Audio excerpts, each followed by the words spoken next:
thing that I want to do is essentially just go through the syllabus and kind of slowly lead ourselves into the topic, and then we'll do a little bit of lecturing today and then get fully into it on Wednesday. Hopefully you all have been to the Canvas site. I've posted the syllabus and there's already some assignments on there. The first assignments are due tonight, and today that's the only time where it's going to be due after class. Coming up, everything is going to be due the night before class. For those of you that are here and not enrolled in the class yet, come see me afterwards. For some of you that had emailed me like before the semester started, I have already emailed you the syllabus and things like that, but those of you trying to add, I will email you that information today after class. Okay, so I just copy and pasted the stuff from the syllabus that's on Canvas, but we'll just kind of go through everything, and feel free to ask any questions or clarifications that you have.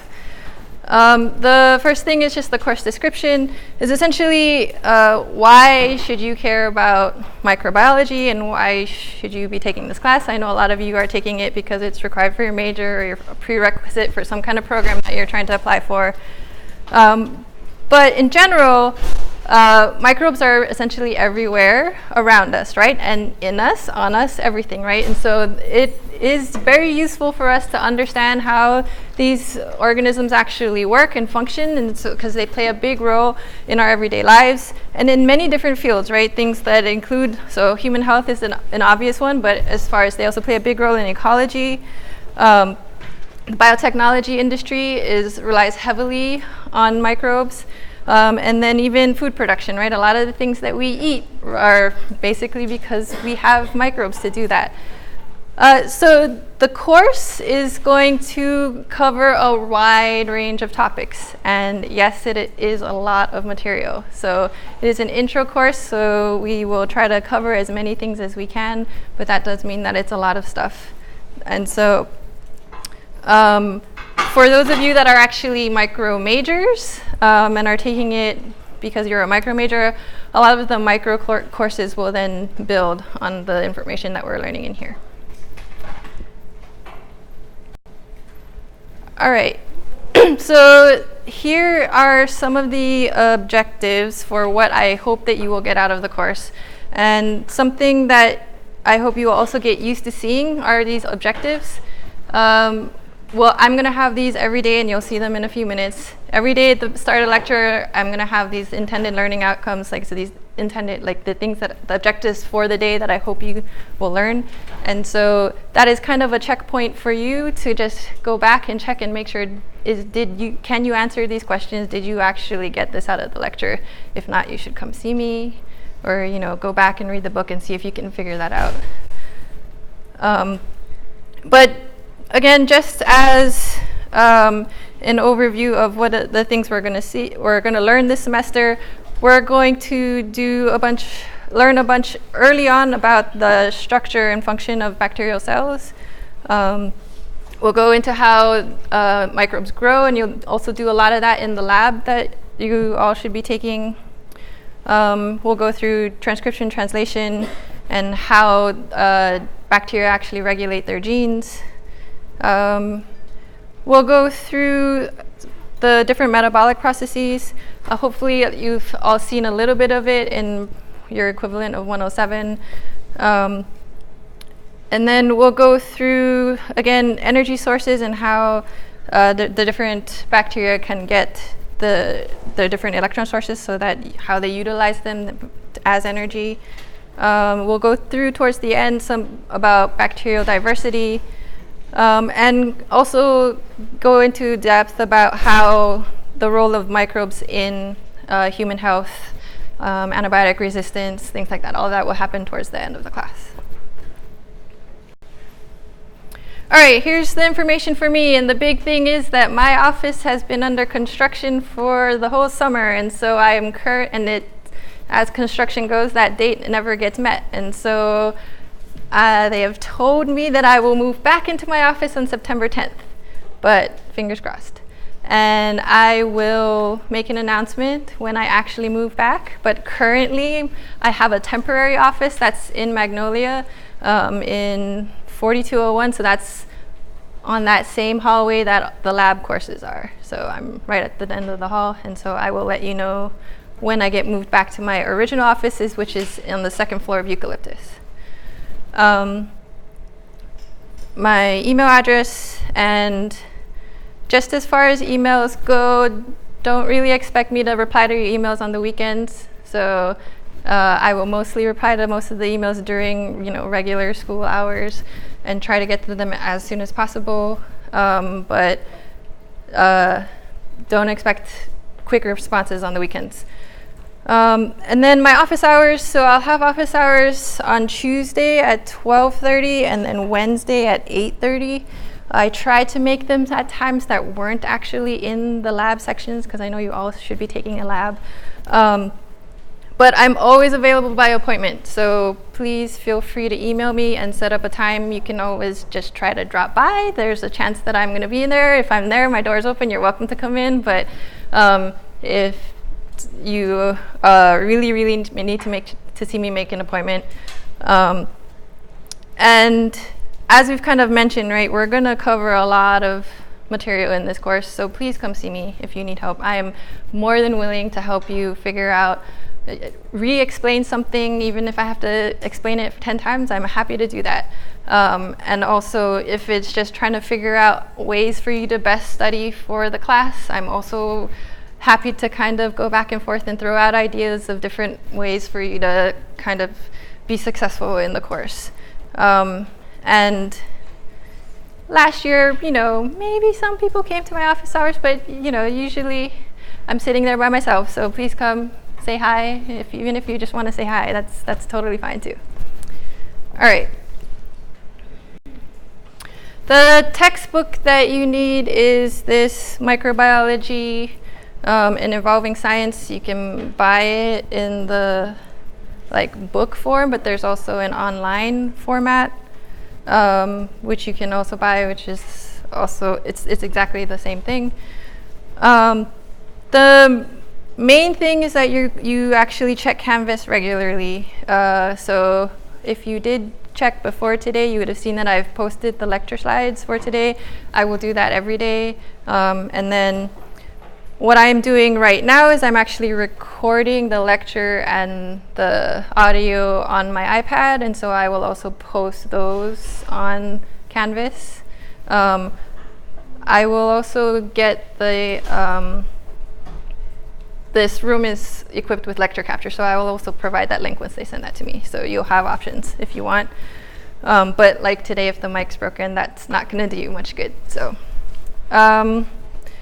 the other thing is the homeworks will also be posted on Canvas, and everything will be submitted through Canvas. So please check that regularly. All right, so this is the approximate grade distribution for the class. Essentially, we'll have everything will be points based, and there will be 100 points for homework across the semester, and then there will be 4 exams, each worth 100 points. As well, I'll talk about the homework in a second. So for the exams, there will be again 4 exams.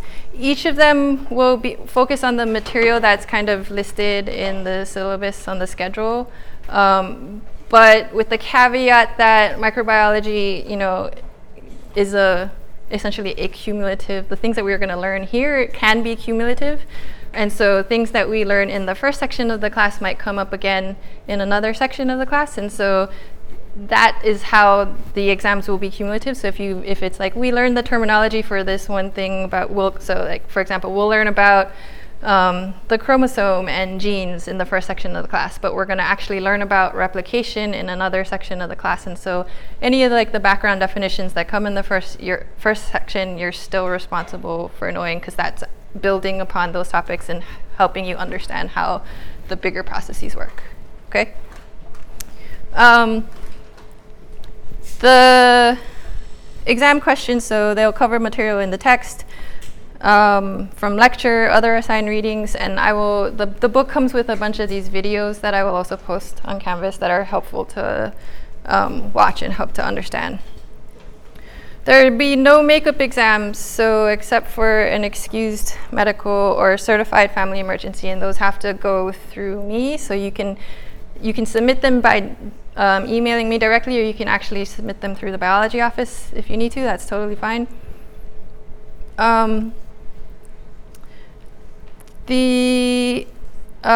Just a note that makeup exams will be more difficult than the regular exam due to you're essentially going to be getting extra time to study.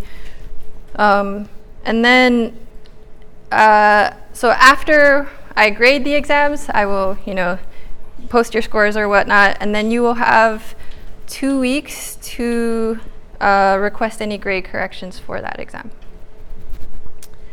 And then in regards to the final, so in the event of a university closure, the exam will be made available through Canvas. So you'll be able to take it online, but you have to take it at the time that the final exam is scheduled. All right, so for the homeworks, so the homework and the readings, they go together. So on the syllabus, and we'll show you in a second, I've tried to be as specific as I could about the sections within the book that you're responsible for reading. Those I want you to read those before you come to lecture, so that's going to help you in many ways. That if you, I know that reading a lot of these books takes up a lot of your time, but if you can even just skim it, it will help. Even if you just heard one of the terms before I tell it to you, it's going to help you understand it that much more. So I am trying to encourage you to do that by making the homework due the night before class every day, and that homework is going to cover the topics that we're covering in that class that day. So the questions are also, they're all going to be multiple choice questions, I think. And they're also a good notice for the format for the multiple choice questions on the exams.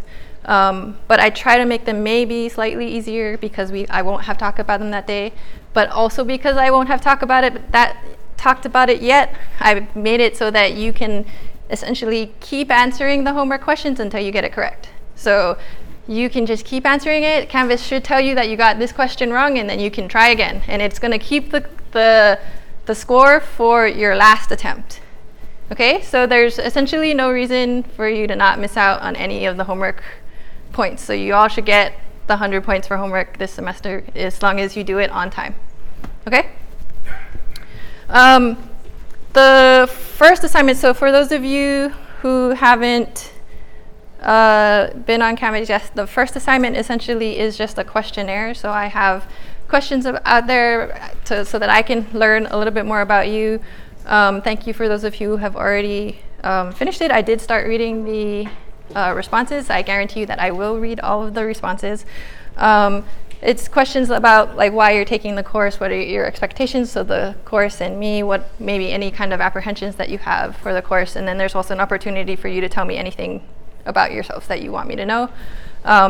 It is anonymous, so you can say whatever you want and I won't know who says it unless you want me to know that it was you. Then you can write your name on there and that's totally fine.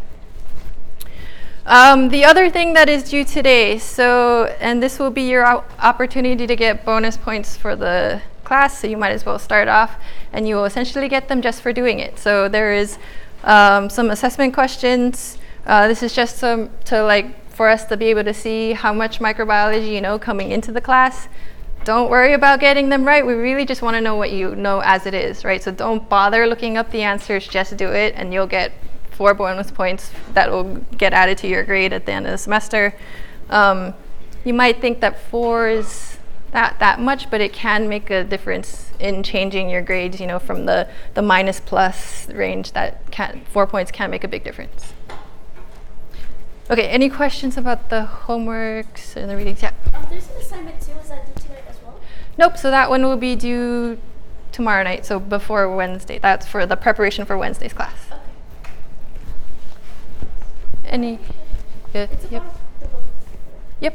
Do we have to get the 4th edition, or does it not matter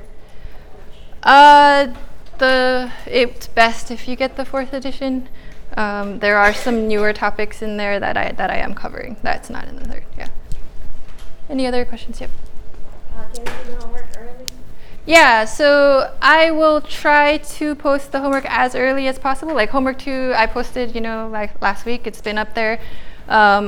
My goal is to post the homework for the next week by Fridays. So you'll have Monday and Wednesdays by Fridays. And if I'm on top of it and ahead of schedule, I will post them as soon as I have them, so you can get ahead.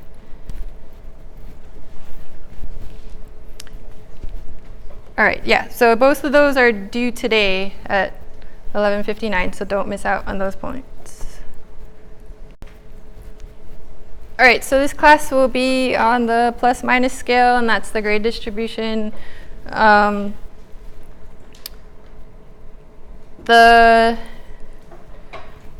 And then, so as far as, you'll notice that these are all whole numbers, right? So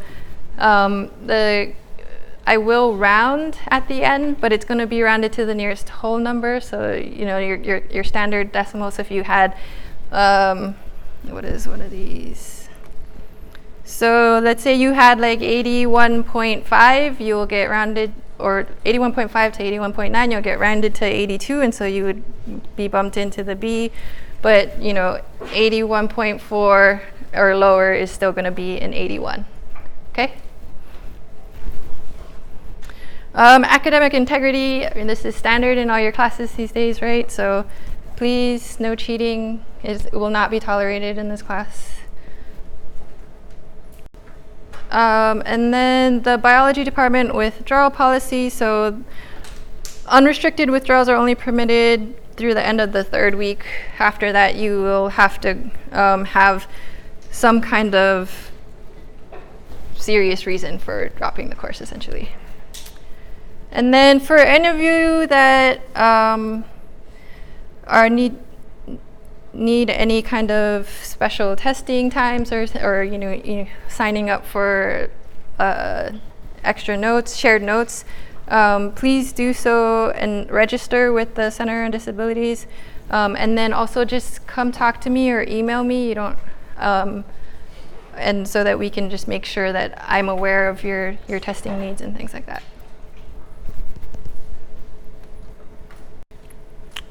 All right, so along with the syllabus, this is what the tentative schedule looks like. Again, so in this column, I have all of the readings, and I've tried to, like, if I don't expect you to read a section in the chapter, I've tried to make sure that it's clear that it's not in there. And as I go through, if I have to update some of this information, I will let you all know that I've made some adjustments. But this is just to give you a feel for what the schedule looks like and what the different exams are. So the way that I structure the course is that I will always at least give one day in between of the material that's going to be on the exam. So it's not, so you'll notice that there's going to be a gap. So this first exam is going to cover lectures 1 through 6, right? So it's going to go through this section here, which I'm giving on a Monday, but then I want to give you more time to be able to digest that material, so we're not going to have that exam on Wednesday, but we are going to have another lecture, and so this viruses lecture will be on the 2nd exam, but that's just hopefully to give you more time to be able to digest what happened in lecture 6. Okay? Yep. So it won't be 1 through 6 for exam 1, it'll be 1 through 5 because you're giving us additional time. Nope, it's 1 through 6. It's 1 through 6.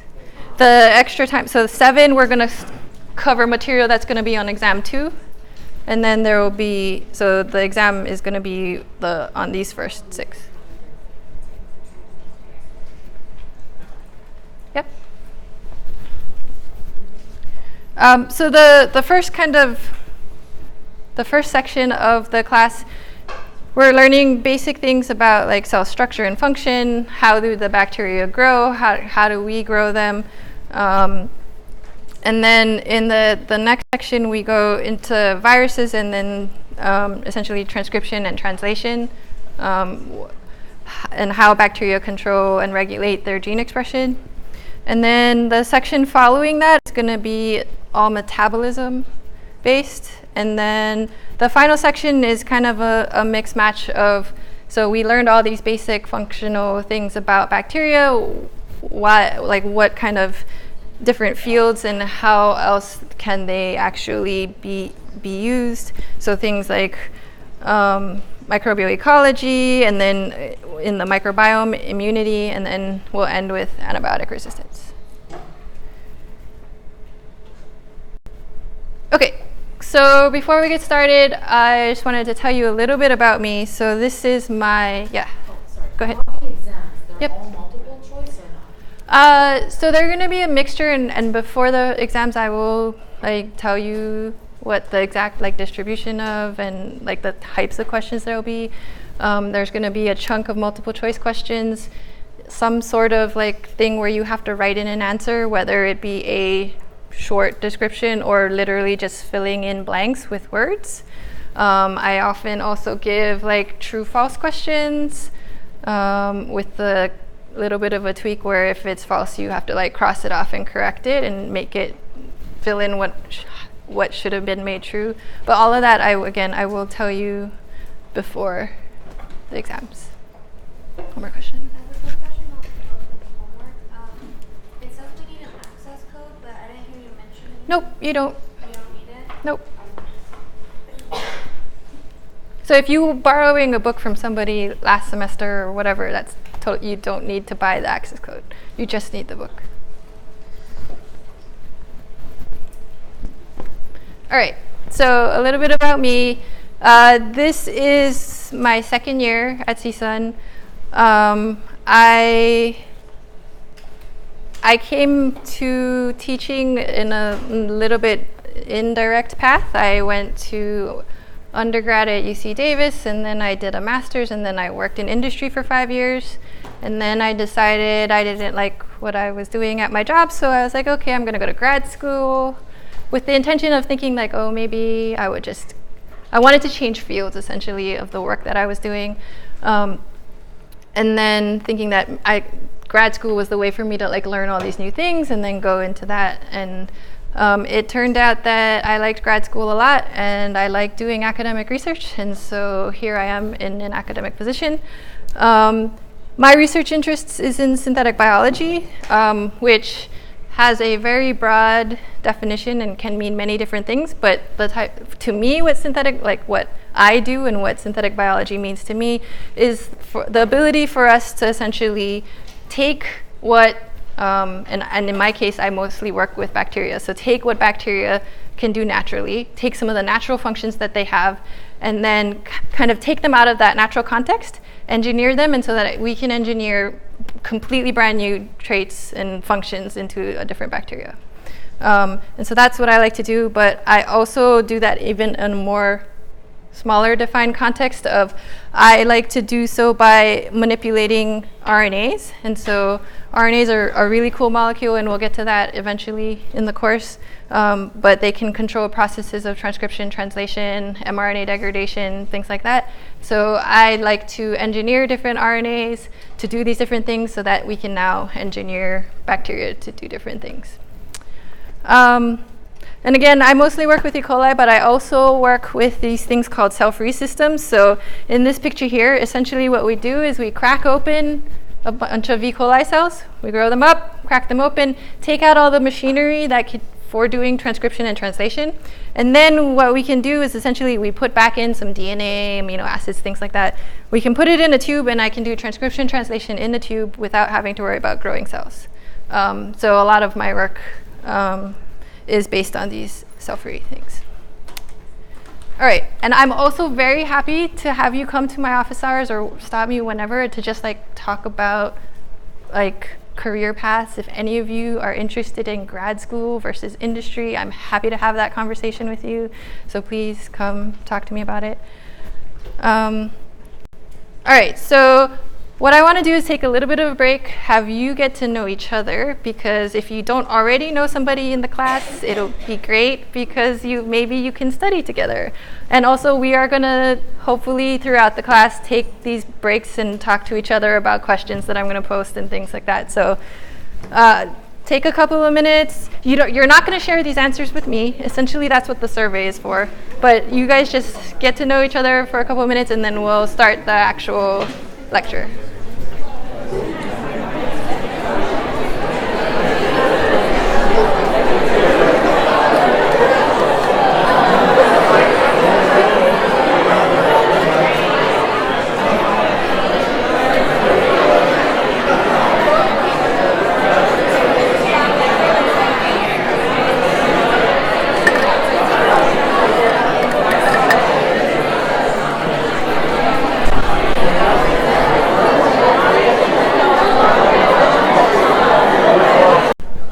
Alright, so as I mentioned, so every day at the beginning of the lecture, we're going to have some of these intended learning outcomes. Okay, so this is a good use for you thing for you to use when you're studying for exams. If you can essentially do all these things that these bullet points says, then you're pretty good. And it's also a double check for you, and also for you to make sure that I'm actually telling you what I said I was going to tell you to. So feel free to next class or whatever, just be like, hey, we never covered that, or you didn't understand this thing, and I will gladly go back over it again.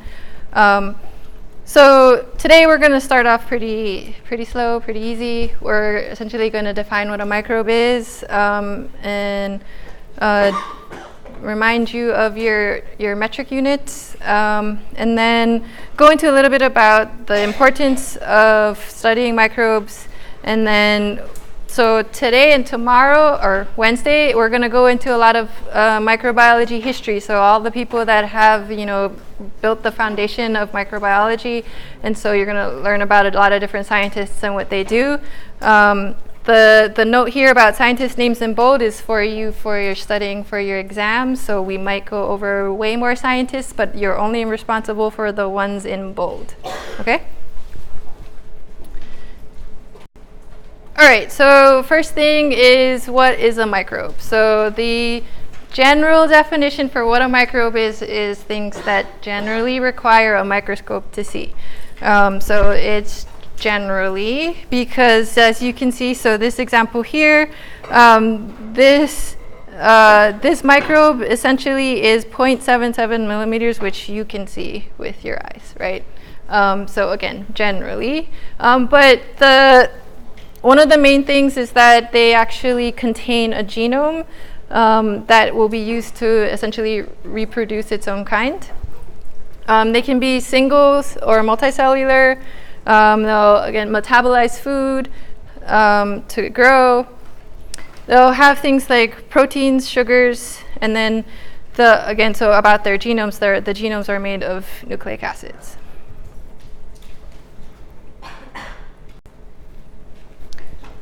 So how big are they, right? We're talking about, like, again, generally requires a microscope to see, but how big is that actually? So before we get into all of this, just as a note that just for you to, again, go and refresh yourself and make sure that you know your metric units. This is a microbiology class, so we only care about things smaller than a meter. But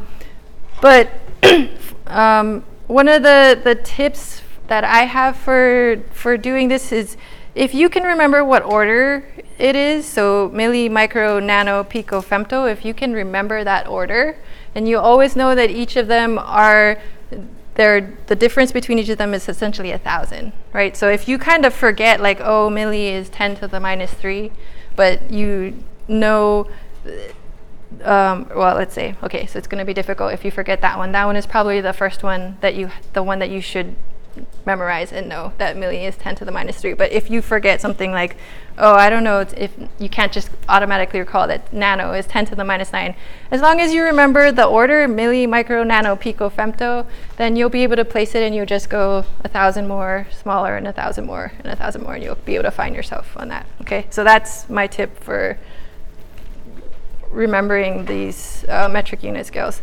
And again, these are the same thing for whether you're doing like distance measurements, weight, or volume, right? And the volume and the weight will be more important in the lab sections. Okay, so again, they are going to be very small, right? Things that you can't actually see with your own eyes. But they do range from 0.125 microns to some up to the 80 microns, all the way up to 750 microns. And so just to give you a feel for what that actually means, right? So these are all like, you're like, oh, microns, I can't see microns anyway. What is that, like, how big does that actually mean? So that essentially, if you were to scale that up to large animal size, that can go from essentially things that are smaller than a mouse. So like if you imagine like this end was the smaller than a mouse size, and it's gonna go all the way up to this end being larger than a whale. And so that is a huge range of sizes of the different kind of organisms that we're talking about. Your average bacteria, so this is for the average size of E. coli. So in this class, almost always, a lot of the times we're gonna generalize things. E. coli is our favorite bacteria to study. And so a lot of the things we're gonna say in this class is about E. coli. E. coli are about 1 micron wide and 2 to 4 microns long. So again, just kind of give you a feel for what that is. So if you take like a strand of your hair, right, just like one piece of hair, you can essentially fit 60 E. coli across, like the width of E. coli across one strand of hair. Okay, so that's how small they are, and that's not even the smallest one, right? The smaller ones get even smaller than that. All right. And please stop me if you have any questions. I will kind of like pause and just like look around. And so please stop me if you have questions. There are 6 major groups of microbes that we study. The prokaryotes are the bacteria and the archaea. The archaea are the ones that are known for living in very extreme environments, so really, really hot, really, really cold, really salty, and there's like a whole chapter that we'll go through in learning about them. But microbes are still actually eukaryotes too, so there are algae, protists, and fungi. Those are the major groups in the eukaryotes. We will spend less time talking about those in this class, but we're going to mostly focus on the prokaryotes. And then, so the viruses are also considered microbes. All of these are, again, they require a microscope to see. The kind of your thing about viruses, though, you're like, well, they're not really cellular, right? They're kind of this kind of other category that are still considered microbes, though. The main thing is that it still contains a genome, right? So that was one of the things I said in the beginning about what is a microbe. Viruses still contain genomes. It's just that they will often just need the host's machinery to be able to replicate its genome. But we still consider viruses microbes. All right, so again, why should we study microbes? Essentially because they're everywhere, right? And the more we know about how things work in nature, it's just like the better it is for us to understand how we can understand maybe why they're affecting us in bad ways, but what are also the good things about them that we can actually take advantage of, like in synthetic biology. They've essentially had about 3.5 billion years of evolution. And so what that means is they have learned to create all these really, really different functions, and oftentimes they're very, very cool. Like it's like, the same kind of, what is a microbe? You can live, the archaea, right? They can live in really, really hot places and really, really cold places. And they've evolved to have all these different functions. And so it's, essentially, we are just taking advantage of that, and it's just this huge wealth of information that we can find. And essentially, that 3.5 billion years is what I was trying to lead to, is that they've essentially evolved this diversity of functional traits. So this picture here is essentially there are microbes that can eat rocks, right? They will grow and decay these rocks and statues and things like that. But there are also microbes that have been found that eat plastic, right? So there are scientists that are super excited that maybe they can help solve our plastic problem by getting these microbes to like degrade plastic. That is still a very long ways from becoming a reality, but you know, we can hopefully find microbes out there that we can use to help solve a lot of the world's problems. The other thing, again, your body is full of microbes, right? A lot of them are helping you, right? They are helping you digest your food and protecting you from other different, the good bacteria, helping you protect you from the bad bacteria. But as you all know, there are also the bad bacteria that can actually harm you, and so we want to learn how those are actually working, so maybe we can come up with ways to alleviate those problems or prevent those problems. And kind of in that same context, microbes have shaped human history a lot because of, mostly we think about this as, you know, like bad epidemics and things that happen like that, but they've also kind of shaped the way that we eat food and things like that. All right, so one of the big things that have actually accelerated the study of microbiology is the invention essentially of this DNA sequencing. So Fred Sanger, so this guy here, developed the first sequencing method, which we call Sanger sequencing. For those of you who don't know when I say sequencing, that essentially it means that I'm going to take a DNA sequence, we're going to take DNA, and we're going to figure out from a bacteria, in this example, we're going to take DNA from a bacteria and figure out what each base is. So is it say A, T, G, C, G, C, C, and we want to know what the genome of the different species actually says. And so that's this, and we'll learn about this process later in the course. But this guy, Fred Sanger, developed a way for us to do that. So this is a picture of a genome. The initial, so Sanger sequencing, they happen in these reactions, and you can essentially get 1,000 bases of information in one of these reactions. You can run more of these reactions in parallel, but you'll get 1,000 bases of information from one reaction. And so if you take a look at this genome, you know, is closer to 2 million bases, right? So you can imagine that using this method, you will definitely get all the information, but it's going to take a lot of work. It takes a lot of time to get that information. Now there are these things that we call next generation sequencing platforms that essentially allows us to sequence, you know, more on the order of this kinds of sequencing data, more on the millions of bases. And so that kind of technology is actually enabling us to sequence new genomes every single day. And if you're curious, this link is from a database at the NIH, and essentially it has all of the genomes for everything that scientists have sequenced. And you can, if you check it today and then you check it, you know, next month, that number will go up because people are really are out there sequencing things every day. And the nice thing about, and why a database like this can exist, the nice thing about it is that scientists also want to be able to share that information. And so if somebody's sequenced, you know, this one bacteria, they're going to put that information for everybody on this database because it's helpful for everybody to know what other people have learned from, and we can learn from each other.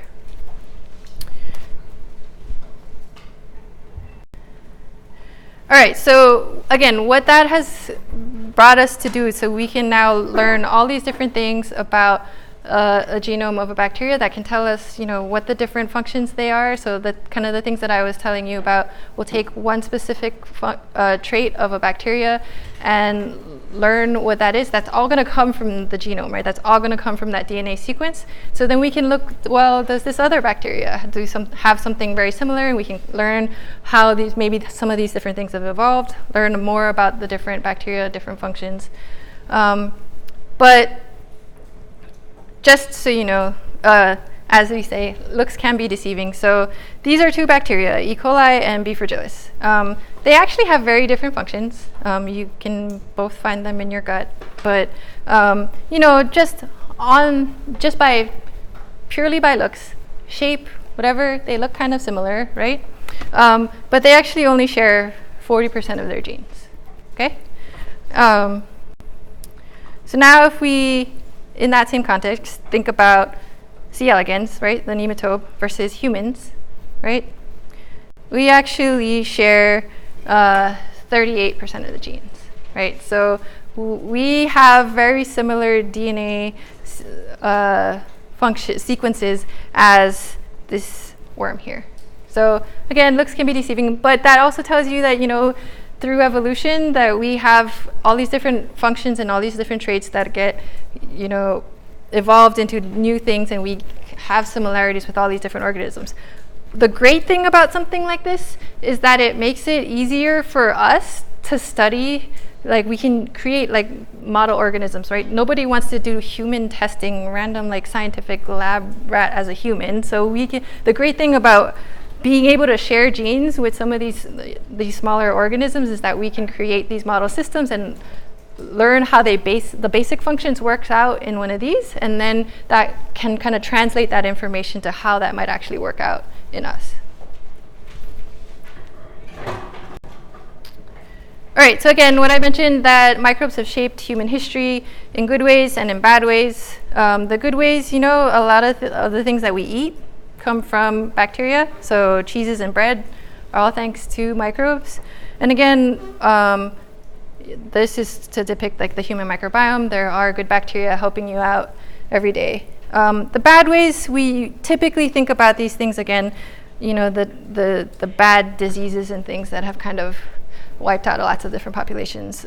So way back in history with the plague, but things that, you know, affect us in different countries even today, like cholera and TB, those are all because of microbes. Another thing that was actually important for microbes is that the role that they actually played in warfare. So it turns out that more soldiers have died from microbial infections in their battle wounds than from the actual like wounds themselves, right? So the first person to actually recognize this was Florence Nightingale. So she's essentially the founder of nursing and the founder of these medical statistics. So she came up with this chart. So this is called a polar area chart. And so what she did was she actually cataloged all the deaths that were happening and realized that more of the deaths were because of these infectious diseases. All right, so now we're like delving into the history of microbiology. And so today I think we're only going to go through two different scientists. But so Robert Hooke, and just so you know, the dates, that's just for context. I don't expect you to memorize those dates.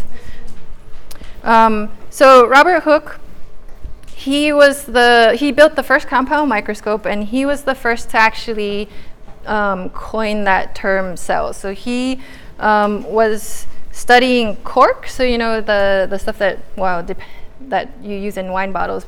Not all people use synthetic cork, but if you use the natural cork, he was actually studying cork, and he was looking at those cells under his microscope, and they had kind of reminded him of the shape of the cells for the monks in the monastery, and so he named them cells, and we use that term today.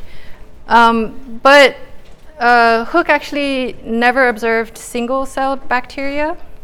The microscope that he had developed wasn't strong enough for him to see that. But what he did was he actually would make these really nice drawings of all the things that he observed. Like he just loved observing things in nature, using his microscope to observe whatever it is he could see.